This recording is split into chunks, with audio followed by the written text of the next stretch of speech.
जय हिंद दोस्तों, नमस्कार। कैसे हैं? आइए स्टार्ट करते हैं हम लोग अपने टॉपिक को। अगर अगर लोगों की अवस्था के बारे में बात किया जाए तो इस समय लोगों की अवस्था सोचनी बिल्कुल नहीं थी, संतोषजनक थी। क्योंकि क्या होता था कि जब आपका इस समय के जो आपका कपड़ा बनाने वाले, सोने चांदी बनाने वाले, कुम्हार, धातु कर्म वाला काम जो करते थे, उन लोगों की स्थिति में संतोषजनक स्थिति थी। वो लोग दैनिक व्यापार का ह्रास होने के कारण और सामंतवाद प्रथा के उद्भव होने के कारण इन लोगों की चांदी हो चुकी थी। क्योंकि क्या होता था कि जो लोग सरदार जो लोग होते थे, वो लोग अपने आप को अपने क्षेत्र में एक प्रकार से राजा की तरह संबोधित करते थे और शान शौकत के लिए वो जो है अपने खर्च को बढ़ा चुके थे। ठीक है ना। अगर कपड़े बनाने वाला जो है उनके लिए बड़े बड़े अच्छे अच्छे कपड़े बनाता था, महंगे महंगे, जिसकी वजह से उसको रोज़गार मिलना शुरू हुआ। ठीक है ना। तो जो सामंत होता था वो अपने आप को राजा की तरह रहने के चक्कर में अपने आप को सोने चांदी जवाहरात से जकड़ रखना चाहता था। इस वजह से सोने चांदी बनाने वाले लोगों की चांदी हो चुकी थी। ठीक है ना। और जो धातुकर वाला काम करते थे वो लोग अच्छे अच्छे फर्नीचर, अच्छे अच्छे लोहार के काम करने लगे। और लोग अपनी अपनी जब सेनाएं, एक क्षेत्र में सेनाएं रखना शुरू कर चुके थे, तो उसकी वजह से तलवार, धनुष, इन सब जैसे चीज़ों का आविष्कार ज़्यादा स्तर पर बनाना होता था, जिसकी वजह से सेनाओं के बढ़ने के कारण इन सब चीज़ों का भी मांग बढ़ गई। जिसकी वजह से लोहार जो होते थे, धातु का काम करते थे, लोहे का काम करते थे, वो लोग ये सब काम में ज़्यादा लगे और उन लोगों को रोज़गार मिलता चला गया और जिसकी वजह से इन लोगों की स्थिति अच्छी हो गई। हम लोगों का पश्चिमी से व्यापार तो कम हुआ था और हम लोगों का व्यापार शिफ्ट हो चुका था पूर्व साइड, जिसकी वजह से एक वस्तु विनिमय वाली जो स्थिति हो चुकी थी, उसके बदले भी इन लोगों को ज़्यादा ही प्रोत्साहन मिला। क्योंकि क्या होता था कि अगर हम लोग बाहर से, अगर हम लोग रेशम के वस्त्र मंगा रहे हैं तो यहाँ से हम लोग मसाले भेज रहे हैं, यहाँ से हम लोग अच्छे अच्छे नक्काशी वाले कुछ आभूषण भेज रहे हैं, तो इन सब चीज़ों का बोलबाला होता था। ठीक है ना। जिसकी वजह से आज इस समय के लोगों की स्थिति में अच्छी फलती फूलती जीवन ये लोग व्यतीत करना शुरू कर चुके थे। और अगर कृषि की बात की जाए तो कृषि भी अच्छी खासी होती थी। ठीक है ना। क्योंकि क्या होता था कि व्यापार का ह्रास और लोग जो है ज़्यादा ही अपने अपने क्षेत्र, अपने अपने घर में ही रहकर इन सब चीज़ों को अपना काम करते थे और बाद में बचा हुआ काम कृषि में लगाते थे। तो कृषि और खुद का व्यवसाय दोनों एक साथ किया करते थे, जो कि इस समय की लोगों की स्थिति के बारे में बताता है। लेकिन इसका मतलब ये नहीं है कि चारों तरफ एकदम खुशहाली का माहौल था, एकदम राम राज जा चुका था, लाला लाला ला होता था। ऐसा कुछ नहीं होता था इस समय, ऐसा भी कुछ नहीं था। जहाँ अच्छाई है वहाँ बुराई भी है, हर सिक्के के दो पहलू होते हैं। और इस समय इसी से पता चलता है, क्योंकि इस समय वृष्टि बेगारी प्रथा इस समय भी प्रचलन में थी। इस समय भी लोग कर के रूप में लोगों से ज़्यादा का कर लिया करते थे, है ना। जो कर, और जब किसान लोग जब उसको अदा न कर पाएँ तो उसके बदले वो उनके महाजन के यहाँ काम करना पड़ता था, जिसकी वजह से उनको तनख्वाह नहीं दी जाती थी। किसान जो लोग महाजन का कर नहीं दे पाते थे तो उसके बदले वो लोग श्रम दान करते थे और उसी श्रम दान की वजह से उनको पैसा नहीं मिलता था, तनख्वाह नहीं मिलती थी, क्योंकि वो अपना कर का भुगतान कर रहे हैं। और उसी को वृष्टि और उसी को बेगार प्रथा कहा गया है भारत देश में। ओके। और सबसे अच्छी बात यह है कि यूरोप के कृषि दास जो थे, भारत के कृषि दास में ज़मीन आसमान का फ़र्क है। यूरोप के कृषि दास जो हैं बद से बदतर ज़िंदगी जीते थे और यहाँ के कृषि दास जो होते थे वो उन लोगों के अपेक्षा ज़्यादा अच्छे होते थे। यहाँ के कृषि करने वाले लोग स्वतंत्र होते थे।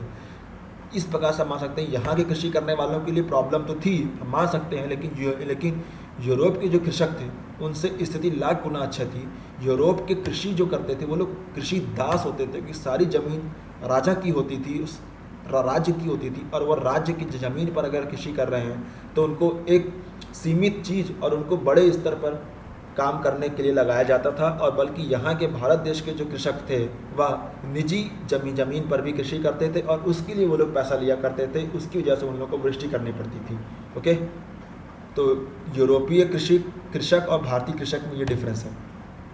और अगर इस समय की जाति प्रथा के बारे में अध्ययन करें तो जाति प्रथा तो इस समय तक आते आते अपना पूर्ण रूपेण ग्रहण कर चुकी थी और इस समय जाति प्रथा जो थी वो और भी बड़े स्तर पर बन चुकी थी।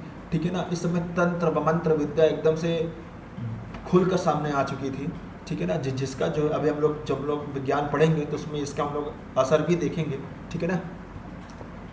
ब्राह्मणों का बोलबाला एकदम बढ़ता चला गया था। इस समय ब्राह्मणों का बोलबाला और भी बढ़ता चला गया था। ठीक है ना। इस समय ब्राह्मण, इस समय अनेक स्मृतिकारों ने ऐसा लिखा है एक पराशर नामक इस स्मृतिकार है, उन्होंने लिखा है कि शूद्र का भोजन ग्रहण करने और उसके साथ रहने, उसके साथ एक साथ भोजन करने, उसके साथ आसन ग्रहण करने अगर आप कर रहे हैं तो आप पतित हो चुके हैं, मतलब कि आप अपने समाज में एकदम गिर चुके हैं और आपको समाज से बहिष्कृत कर दिया जाएगा, ऐसा पराशर नामक एक इस स्मृतिकार ने लिखा है।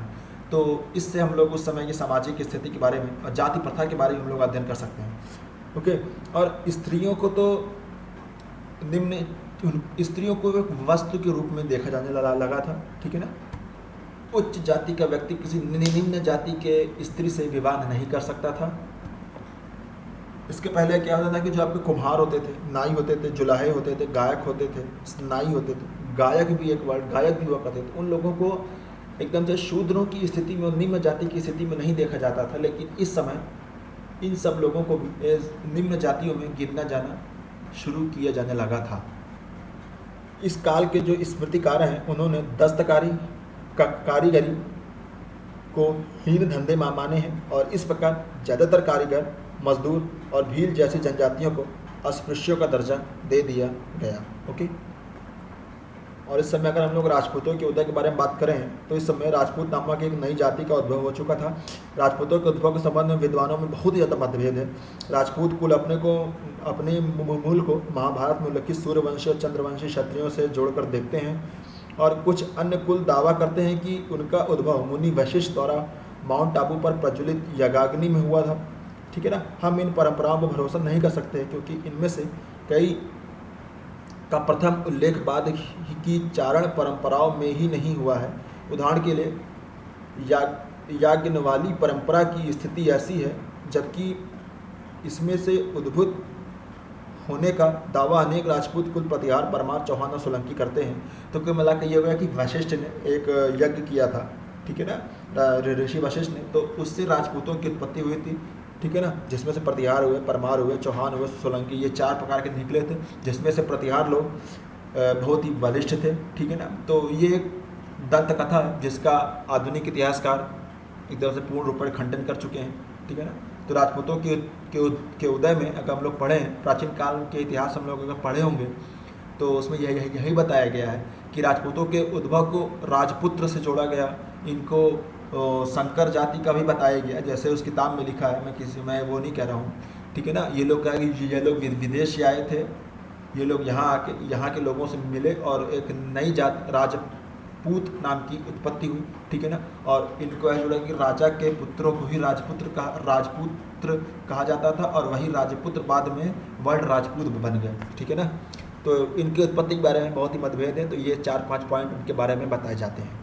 और अगर स्त्रियों की दशा के बारे में बात किया जाए तो स्त्रियों की अवस्था एकदम से दयनीय सोचनीय थी, ठीक है ना। और इस समय स्त्रियों के विवाह की उम्र को 8 साल और 12 साल के बीच में रख दिया गया था, ठीक है ना। और इस समय आप स्त्रियों की दशा को ऐसे समझ सकते हैं कि इस स्त्रियों को बारे में ऐसा कहा गया है कि स्त्रियों के जीवन को 4 भागों में बांट दिया गया है और कहा गया है कि स्त्रियों का सब जीवन एक पुरुष के अंदर ही बीतता है, ठीक है ना।